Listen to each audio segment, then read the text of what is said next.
समर्पयामि नीराजनो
ఉగ్రదేవత అయితే ఇక్కడ పూజ చేస్తుంటే ఎంతమంది ఎందుకు వచ్చారు మరి?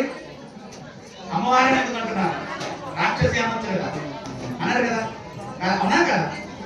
మరి ఉగ్రరూపం ఎందుకు అయ్యా అంటే మనలో ఉండే చెడు గుణాలు, మన దగ్గర ఉన్నటువంటి దుష్ట శక్తులు, మన చుట్టూ ఉండేటటువంటి దుష్ట వాతావరణం, వీటన్నిటిపైన అమ్మవారు ఉగ్ర రూపంతో వాటిని అణిచివేస్తారు.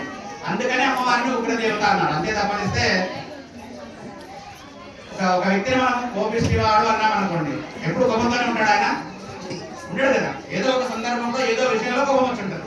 కానీ 24/7 అయితే కోపంతో ఊగిపోతూ ఉండడు కదా. అట్లా ఉంటే ఎక్కువ రోజులు బతకడు కదా, అవునా కదా? ఇట్లా అమ్మవారు కూడా అమ్మవారు, అమ్మ మొదటి అక్షరంలోనే అమ్మ అని ఉంది. అమ్మ కోపగించుకున్నా, ప్రేమ చేసిన ఏదైనా పిల్లల మంచి కోసమే కదా చేసేది. కాబట్టి ఎవ్వరు కూడా ఎలాంటి అపోహలు లేకుండా చక్కగా పెట్టుకోండి. కానీ మీ ఇంట్లో ఇంకొక విషయాన్ని కూడా తెలుసుకోవాలి. మీరు మీ ఇంట్లో ఉన్నటువంటి దేవతని ఒక నవరాత్రులు అయిన తర్వాతనో ఒక దీక్ష అయిన తర్వాతనో తీసి బయటికి పంపించేస్తారా? పంపించరు కదా. మరి వారాహి అమ్మవారిని ఎందుకు పెడతారు? ఏ అమ్మవారినైనా సరే, వినాయకుడిని కానీ గోరు కానీ ఉత్సవమూర్తిగా పెట్టుకున్నటువంటి వాళ్ళని విసర్జన చేస్తారు. కానీ మిగతా వాళ్ళు చేయాల్సిన అవసరం ఉండదు. కాబట్టి మనము కూడా ఏది చెప్తే అది నమ్మకుండా కొంచెం విజ్ఞతతో ఆలోచించాలి. ఇంకా మీకు చిన్న ఉదాహరణ చెప్తాను. మేము అయ్యగారిని వ్రతం చేయాలనుకోండి, వ్రతానికి ఎంత తీసుకుంటారు అయ్యగారు అడుగుతారు. ₹1,00,000 చెప్పాను అనుకోండి, ఇచ్చేస్తారా? ఒక యూట్యూబ్ లో ఒక మంచి ఇన్ఫ్లుయెన్సర్ రకరకాలుగా తను డిజైన్ చేసి అయ్యగారు వ్రతం చేశాడు, చాలా బాగా చేశాడు, 3 గంటలు చేశాడు, పంచహారతులు ఇచ్చాడు, ₹1,00,000 పూలతో అలంకరణ చేశాడు, కాబట్టి అయ్యగారు దక్షిణ ₹1,00,000 ఇచ్చేస్తారా? ఇట్లా ఎవరు కదా. మరి అమ్మవారి పూజల గురించి ఇతరత్ర మన హిందూ సాంప్రదాయం గురించి సంబంధించిన విషయాలను ఎందుకంటే ఫాలో చేస్తారు? అట్లా చేయకండి. అది చూడడము, అయ్యగారి దగ్గరికి వెళ్ళి అడగడం. అప్పుడు అయ్యగారి పరిస్థితి అయ్యగారు చెప్పింది మీరు వినరు, ఎందుకంటే మీరు ఏదో చూసింటారు కాబట్టి. అప్పుడు అట్లా చేయకండి. లేదా అయ్యగారు చెప్పినట్టు దాన్ని వినే తెలుసుకోండి. ఎంతైనా మనం తెలుసుకోవడం చాలా విశేషం, ఒకరు చెప్పిన దానికంటే కూడా. ఈ విషయాన్ని గమనించుకోండి.